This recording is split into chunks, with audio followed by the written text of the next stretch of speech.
So I will invite the next speaker, Vlachou, who will explore with us again some of the subjects that have been discussed this morning about education, community. Maria is head of, I don't remember your organization. Access Culture. Access Culture, so the floor is yours. Thank you very much.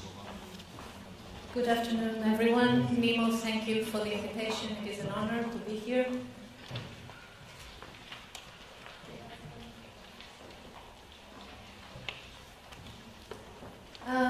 So, allow me to start with a basic. What are museums about? Museums are about our heritage, our identity, our collective memory. They are about our past, present and future. They are places of knowledge, of encounter, of dialogue. They promote tolerance and respect. Museums have an educational role and they have a social role. And I'm sure we're all somehow familiar with these, and that these are some of the reasons why we work in this field. Now, I would like to share with you some of the moments or incidents that made me question recently whether museums are living up to their mission and whether they are fulfilling their purpose. These two images were taken in July 2014.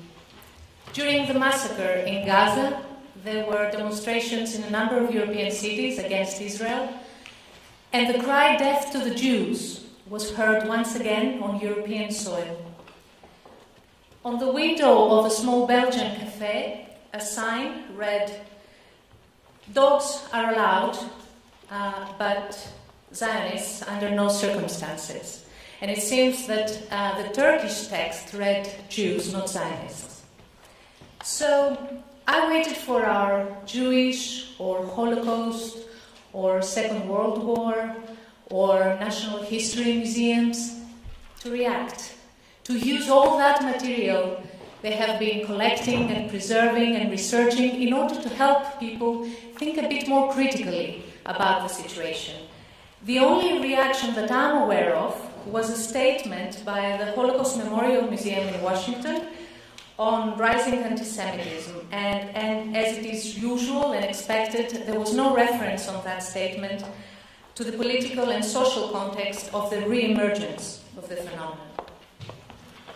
A few months later, on 7 January 2015, two armed Islamists entered the offices of Charlie Hebdo, a satirical newspaper in Paris, killing 12 people, including 5 cartoonists. The world reacted to the barbarous attack on freedom of speech, and once again, I was curious to see how our museums would react, places of encounter, of tolerance, and of dialogue. One of the first museums that came to my attention that reacted was the Museum of Memory and Human Rights in Santiago de Chile. More museums of all kinds followed suit in a number of countries. In Portugal, the first museum to acknowledge the tragedy was the National Press Museum, which had Georges Wolinski, one of the murdered cartoonists, as a jury member in its annual cartoon contest. The next day, there was a reaction from the Bordalo Pinheiro Museum, Bordalo Pinheiro being a well-known Portuguese artist and cartoonist of the late 19th century. So these were somehow two obvious museums. It was normal, it was expected that they would react because of their subject matter. 3 or 4 more museums reacted in the days that followed. None of our big national museums had anything to say about this attack, although it mobilized people all over the world, including in Portugal. Then we arrive in June 2015, the climax of the so-called Greek crisis. There are many people composing our European Union. We travel freely from one country to the other, we take Erasmus courses, we are used to stereotypes, and we like to use them to fondly tease our friends and colleagues. But things got really tough last June. And frankly, I was taken aback by how easily citizens of all ages and from different European countries would adopt and perpetuate stereotypes on other people. So suddenly all Greeks are lazy and living at the expense of other Europeans. Every German hides a Hitler in them, etc., etc. These were views based on headlines, on small talk. They were assumed without any further questioning. They were good enough truths. And for me, from one moment to the other, Europeans became cultureless. They became uncivilized. I was left wondering, where is our union? Where are our common values? Where are the things we learned from the past? Where is our critical thinking and our capacity to look for answers further from what shows on the surface? And where were our national museums? Keepers of our identity, of our collective memory, of our common values. As far as I know, they were nowhere. It is now November 2015. Last month, asylum seekers and refugees from Syria, Iraq and Afghanistan, at least the ones who survived crossing the Aegean Sea, were denied entry in Hungary, and they were treated with unbelievable brutality. And at the time these things were happening, no national European museum thought it appropriate, urgent even, to remind us of the stories of the Greeks in 1922, or of the Hungarians themselves in 1956, or the Bosnians in 1995. Europe is full of stories of refugees. Actually, at the time all this is happening, museums all around Europe were celebrating European Heritage Days, and the official theme was industrial and technical heritage. I came across one exception. In Greece, the official theme was violence and tolerance, diversity in Europe, and I don't know what caused this deviation, but in general, and once again, I felt that museums were somehow cut off from the reality around them. Just very recently, last week, I realized that the Archaeological Museum of Chalkida in Greece was involved in the collection of clothes for the refugees. And I decided to mention this in this presentation because it was for me a kind of hope.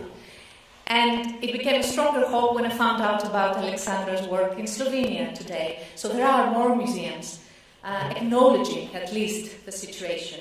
This was organized by the Association of Greek Archaeologists, and the general title is People and Monuments in Danger. Not just monuments, people and monuments in danger. So I would like to go back to my initial question, what are museums about, for which we normally have some immediate and obvious answers. Museums collect, preserve, research, exhibit, and interpret. But let's ask ourselves again, what for?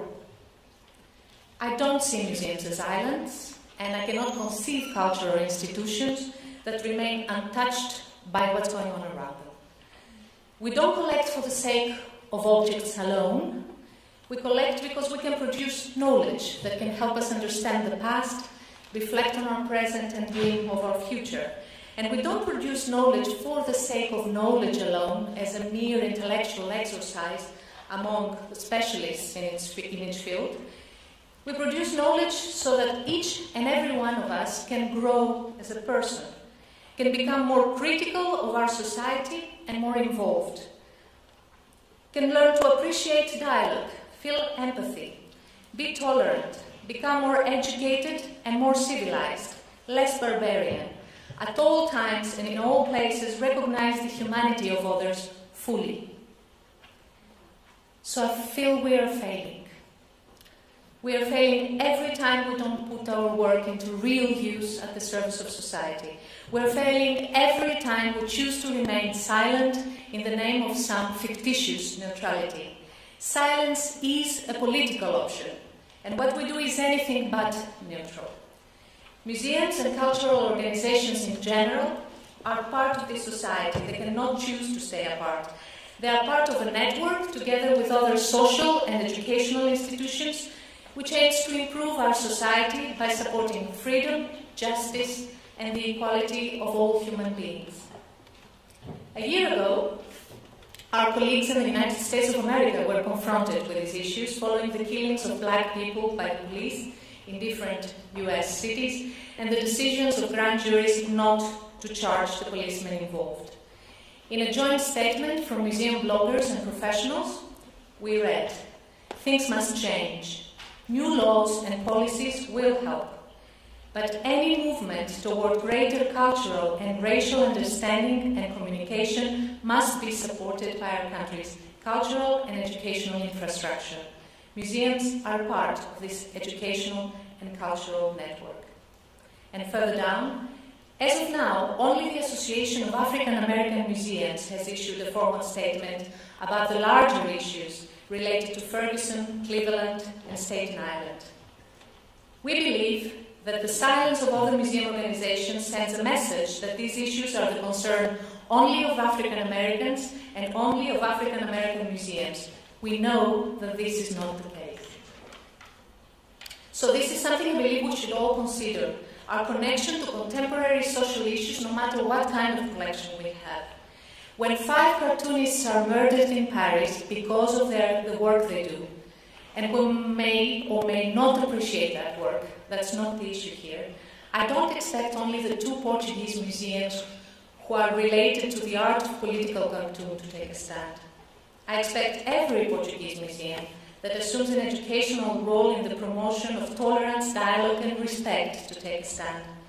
And there are different ways of assuming our educational role and taking a stand, hopefully not only in the aftermath of a tragedy.